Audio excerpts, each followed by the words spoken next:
হিজরানা একা হাতে পাকিস্তানকে হারিয়ে দিয়েছেন। অনেকদিন পর বাংলাদেশের কোনো ক্রিকেটারের এমন একটা পারফরমেন্স দেখলাম যিনি একা অপোনেন্টকে হারাই দিয়েছেন। বাংলাদেশের প্লেয়াররা নর্মালি এরকম পারফরমেন্স করে না, এরকম অল আউট সিঙ্গেল হ্যান্ডেডলি অপোনেন্টকে আউটপ্লেট করে দেওয়া বাংলাদেশ ক্রিকেট এরকম হয় না। গত 10 বছর 12 বছর দেড় যুগ 20 বছরে নাহিদ রানার যে স্পেলটা করলেন, প্রথম 5 ওভারের প্রত্যেক ওভারে উইকেট, টপ 5 ব্যাটসম্যানের সবগুলোর উইকেট, বাংলাদেশের কোন ফাস্ট বোলারকে আপনি কবে নিতে দেখেছেন? মাথা খাটানোর দরকার নাই, পরে এক সময় ঘেটে নিয়েন। আমি জাস্ট সিম্পলি বলি, নাহিদ রানার পেসের কথা তো আমরা জানি। এই পার্টিকুলার প্রথম ওয়ানডেতে পাকিস্তানের বিপক্ষে যেটা হয়েছে, নাহিদ রানার এক্সট্রা বাউন্স পাকিস্তানের টপ অর্ডারের মেরুদণ্ড ভেঙে দিয়েছে। উইকেটগুলোতে যাবার আগে আমি পার্টিকুলার একটা ডেলিভারির কথা বলবো। নাহিদ রানার প্রথম বল সাহিবজাদা ফারহানকে খেয়াল করে দেখেন, একটু শর্ট অফ গুড লেন্থ ছিল।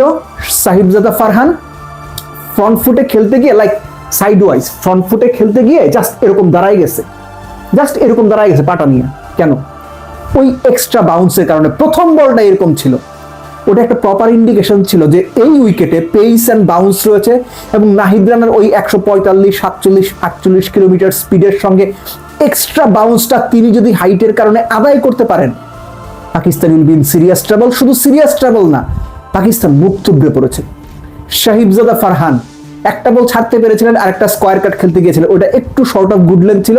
ওই যে এক্সট্রা বাউন্স, যে স্কোয়ার কাটটা কোমরের লেভেল থেকে খেলার কথা, সেই স্কোয়ার কাটটা তার খেলতে হয়েছে এরকম চেস্ট, এই জায়গা থেকে পয়েন্টে ক্যাচ।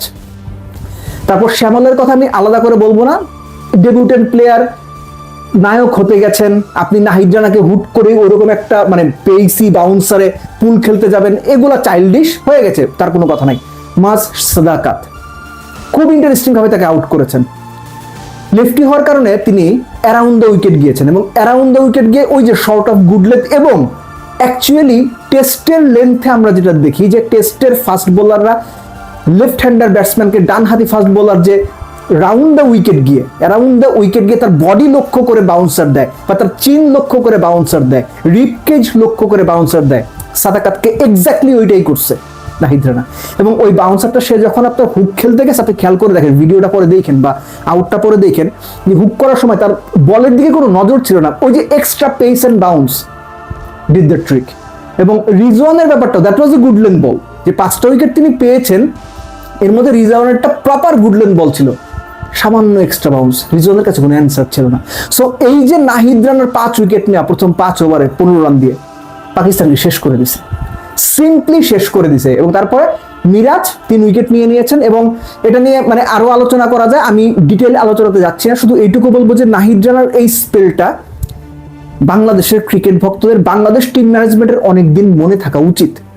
এবং মিডল ওভারে নাহিদ রানার এইটাই রোল থাকবে কিনা সেটাও সিরিয়াসলি ভাবা উচিত। কেননা এখনকার যুগের ক্রিকেটে, সাদা বলার ক্রিকেটে, স্পেসিফিক্যালি ওয়ানডে ক্রিকেটে, আপনি মিডল ওভারে বোলারদেরকে কাকে কি রোল দিচ্ছেন, উইকেট টেকিং রোল কে নিচ্ছে, এগুলো খুব গুরুত্বপূর্ণ হয়ে ওঠে। নাহিদ রানা যে রোলটা প্লে করলেন, এই রোলটা তাকে যদি দেওয়া হয়, আবার মনে হয় বাংলাদেশ টিম ম্যানেজমেন্ট ভালো ফল কিংবা সুফল পেতে পারে। এবং আরেকটা ব্যাপার হচ্ছে যে নাহিদ রানার এরকম বোলিং পারফরমেন্সের পরে আইডিয়ালি পাকিস্তানের আর কোনো কিছু করার ছিল না। তবে একটা ব্যাপার মানে আমার কাছে মনে হয়েছে যে আরেকটু ডিফারেন্ট হতে পারতো, যে 77 রানে 7 উইকেট বা 8 উইকেট চলে যাওয়ার পরে আপনি অপোনেন্টকে 100 করা কেন হলো করবেন? আপনি তো আপনার বেস্ট বোলারকে নিয়ে আসবেন, মুস্তাফিজকে নিয়ে আসবেন, সেখানে মিরাজ তার বল করে গেছেন, কি কারণে এটা আপনারা জানেন, ওই আলোচনাতে ডিটেইল আমি যাচ্ছি না, পরে সুযোগ পেলে এটা নিয়ে আরেকটা আলোচনা করবো। ব্যাটিং পয়েন্ট অফ ভিউ থেকে আমি যদি বলি, বাংলাদেশের সবচেয়ে ভালো যে ব্যাপারটা, 114-15 রান আস্তে আস্তে খেলি, নো, বাংলাদেশে যে 15 ওভার 1 বলে খেলা শেষ করেছে, এজন্যই তাদেরকে একটা তালি বাহবা। সৌম্যকে নিলে ভালো হতো নাকি তানজিদ তামিমকে নেওয়া ভালো হয়েছে, তানজিদ তামিম সেটার উত্তর দিয়ে দিয়েছেন। বাট আমার যেটা মনে হয়, সৌম্যকে ড্রপ করে তানজিদ তামিমকে খেলানোর কারণ রিসেন্ট ফর্ম। সবশেষ যে প্র্যাকটিস ম্যাচ, সেখানে তানজিদ তামিম 100 করেছিলেন, টিম ম্যানেজমেন্ট এটা বিবেচনা করেছে। এবং একই সঙ্গে রিসেন্ট পাস্টে যে বিসিএল ওয়ানডেটা হলো, সেখানেও তানজিদ তামিম কত 4 ম্যাচে বোধহয় 187 রান করেছেন, 110 স্ট্রাইক রেটে, সেটা বিবেচনা করেছেন। এবং রিসেন্ট পাস্টে ডোমেস্টিক ক্রিকেটে সৌম্যর যে বাজে ফর্ম, সেটাও তারা বিবেচনা করেছেন। এই সব কিছু মিলে তানজিদ তামিমকে সুযোগ দেওয়া হয়েছে এবং তানজিদ তামিম 150 উপরে স্ট্রাইক রেটে 67 রান করে তার সুযোগ পাওয়া মানে সুযোগ পাওয়া যে জাস্টিফাইড ছিল সেটা বুঝিয়ে দিয়েছেন। কয়টা 5টা 6 7টা ছক্কা, 5টা 6 7টা 4 মেরেছেন। তার সঙ্গে শান্তর যে পার্টনারশিপটা 67 বলে বোধহয় 67 বলে 81 বা 82, এটা মানে এমন একটা পার্টনারশিপ ছিল যে পাকিস্তানকে ওই মেসেজটা দেওয়া যে আমরা সুযোগে পাকিস্তানকে জাস্ট ঘুরিয়ে দেব। খারাপ লেগেছে শান্তর জন্য, ভালো খেলছিলেন, উইকেটটা দিয়ে এসেছেন, দরকার ছিল না, নট আউট থেকে বের হলে সবচেয়ে ভালো লাগতো। বাংলাদেশ অল আউট পারফর্ম করেছে পাকিস্তানকে, they just outplayed the Pakistan team, এবং পাকিস্তান সেকেন্ড ম্যাচে ডেফিনেটলি ঘুরে দাঁড়াতে চাইবে, কিন্তু বাংলাদেশের এই পারফরমেন্সটা সত্যিকার অর্থে খুব সিগনিফিকেন্ট একটা পারফরমেন্স হয়ে থাকবে।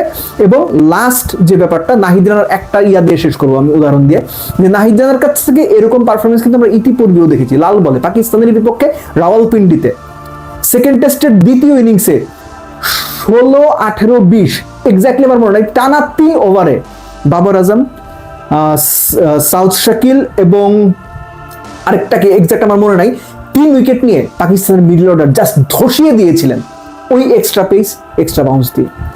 একই ঘটনা পাকিস্তানের বিপক্ষে প্রথম ওয়ানডেতে মিরপুরে নাহিদ রানা করে দেখালেন, very well done young man. এবং মিরপুরের ধান ক্ষেত ছাপিয়ে মিরপুরের উইকেট যে ভালো হচ্ছে, এটাও আমার মনে হয় বাংলাদেশের দর্শকদের জন্য, বাংলাদেশের ক্রিকেটারদের জন্য দারুণ একটা আনন্দের ব্যাপার, দারুণ একটা আনন্দের উপলক্ষ।